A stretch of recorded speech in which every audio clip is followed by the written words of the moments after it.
नमस्कार दोस्तों, स्वागत है आप सभी का हमारे YouTube चैनल में। कल से सितंबर का पहला हफ्ता शुरू होने वाला है और स्टॉक मार्केट में मेरे हिसाब से कल का जो दिन है और इनफैक्ट जो नेक्स्ट पूरा का पूरा वीक है बहुत ज्यादा इंपॉर्टेंट वीक होने वाला है। काफी सारे फैक्टर्स है जो अगर पॉजिटिव तरीके से गया तो मार्केट अच्छा खासा बाउंस बैक कर सकता है और एट द सेम टाइम वही काफ़ी सारे जो पुराने पॉइंट्स हैं वो स्टिल हावी रह सकते हैं और वो सारे पॉजिटिव पॉइंट्स को नलीफाई भी कर सकते हैं।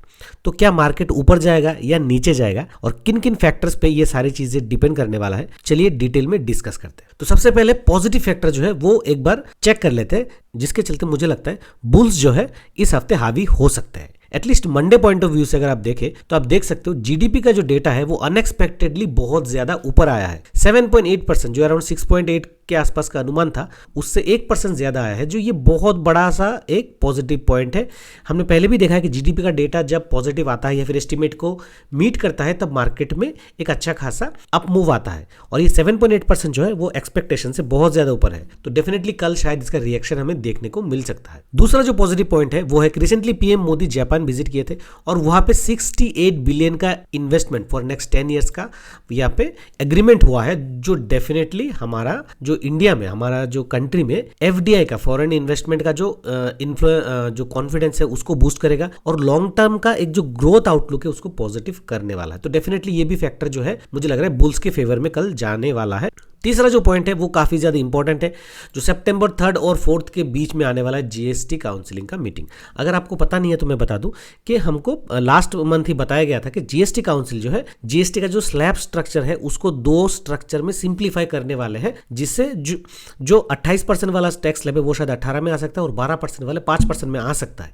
अब ये वाला जो मीटिंग है, जो डिसीजन है सिंप्लीफाई करने का, ये मीटिंग इस हफ्ते लेने का मतलब एक अनुमान किया जा रहा है। अगर मान लीजिए सितंबर 3 और 4 को ये डिसीजन लेते हैं और पॉजिटिव वे में लेते हैं तो डेफिनेटली मार्केट में एक बहुत अच्छा खासा रिएक्शन हमें देखने को मिल सकता है। और 4th पॉइंट है ऑटो सेल्स के आंकड़े। जी हाँ, अगस्त का महीना खत्म हो गया और सितंबर आते ही हमारा जो ऑटो सेल्स का जो मोस्टली जो 2 व्हीलर या 4 व्हीलर जो ऑटो सेल्स है उनके जो आंकड़े हैं वो इस हफ्ते आने वाले हैं। अब यहाँ पे जो प्लस पॉइंट जो देखा जा रहा है जीएसटी के साथ लिंक करके कि अगर जीएसटी में मतलब आप अगर देखोगे कि जीएसटी के दरों में अगर कटौती होती है तो डेफिनेटली जो ऑटो सेल्स है वो बहुत ज़्यादा इंपैक्ट होने वाला है और यहाँ पे फेस्टिव सीजन भी स्टार्ट होने वाला है, जिससे 2 व्हीलर और 4 व्हीलर की जो बिक्री है वो भी बढ़ने का एक एक्सपेक्टेशन किया जा रहा है, क्योंकि दिवाली तक काफी लोग गाड़ी वाड़ी खरीदते हैं। तो ऑटो सेल्स के जो डेटा है वो काफी ज्यादा पॉजिटिव यहाँ पे लग रहे हैं। ठीक है, तो यहाँ पे साफ साफ दिखाई दे रहा है कि ये जो 4 पॉइंट है मैंने यहाँ पे बताया, जिसके चलते मुझे लग रहा है कि मार्केट में एक पॉजिटिव पुश इस हफ्ते देखने को हमें मिल सकता है। काफी इंपॉर्टेंट 4 पॉइंट है, जीडीपी ग्रोथ, जापान का इन्वेस्टमेंट और जीएसटी काउंसिलिंग और ऑटो सेल्स। ये चारों के चारों ही बहुत ज्यादा स्ट्रॉन्ग पॉइंट्स है, जिससे डेफिनेटली बाजार को एक पुश मिलने का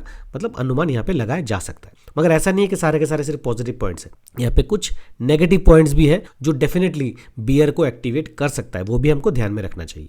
तो उसमें सबसे पहला जो पॉइंट है वो ही एज यूजुअल टैरिफ का चीज। अब डोनाल्ड ट्रंप ने तो 50% का टैरिफ लगा दिया हमारे इंडियन गुड्स पे, एट द सेम टाइम वो चाइना पे भी टैरिफ का कुछ ना कुछ लगाते जा रहे हैं, कुछ कभी लगाते हैं कभी हटाते हैं। तो ये क्या होगा, इस तरीके से क्या होता है, इनडायरेक्टली जो चीज है वो हमारे आईटी, फार्मा और मेटल्स में भी इंपैक्ट डाल सकते हैं। शॉर्ट टर्म में डेफिनेटली ये जो टैरिफ है ये परेशान करके रखा हुआ है।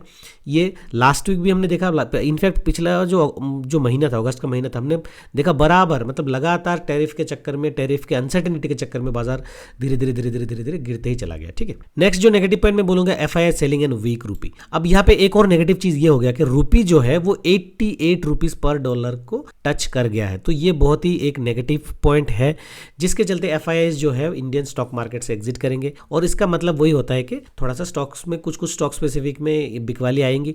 तो यहाँ पे एक डाउनग्रेड या फिर मैं बोलूंगा बियर्स को एक्टिवेट होने का यहाँ पे खतरा दिख रहा है। तीसरा पॉइंट अगेन कमोडिटी प्रेशर को लेके, गोल्ड प्राइसेस हाई ही है और क्रूड ऑयल का जो वोलेटिलिटी वो चल रहा है। देखिए ये सारे जो फैक्टर्स है ना, ये कोई नया चीज नहीं है, ये ऑलरेडी मार्केट में चल रहा है, काफी टाइम फैक्टरिंग भी हो चुका है। इनमें इतना ज्यादा फ्लक्चुएशन हो रहा है कि आप इनको ऐसा नहीं बोल सकते कि खत्म हो गया। ये सारी चीजें जो है वोलेटिलिटी को कंटिन्यू कर रहा है, कभी ऊपर जा रहा है कभी नीचे जा रहा है, तो वोलेटिलिटी जो है वो कंटिन्यू चल रहा है। और चौथा जो पॉइंट है वो है मार्केट टेक्निकल लेवल्स। अब अगर आपको चार्ट पैटर्न की नॉलेज है या फिर आप अगर निफ्टी का चार्ट देखोगे तो आपको पता चलेगा कि निफ्टी जो है ऑलरेडी एक क्रूशियल लेवल 24,500 को लास्ट वीक ही तोड़ चुका है। हालांकि वहां से थोड़ा सा रिकवरी दिखाने के बाद फिर से नीचे आया, मगर टेक्निकल्स के हिसाब से जाए तो यहाँ पे जो नीचे का जो सपोर्ट जोन है ना वो लगभग और भी नीचे है। तो यहाँ पे एक खतरा डेफिनेटली मंडरा रहा है कि कल, हालांकि मंडे को शायद ना दिखे या फिर मंडे ट्यूसडे हो के आपको हमको पता नहीं कि किस तरह का न्यूज फ्लो चलेगा, मगर यहाँ पे जो बियर जो है वो डेफिनेटली टेक्निकल चार्ट पैटर्न के हिसाब से नीचे का जो सपोर्ट लेवल है उसको टच कर सकता है। ठीक है, तो यहाँ पे काफी सारे कुछ पॉजिटिव पॉइंट्स भी है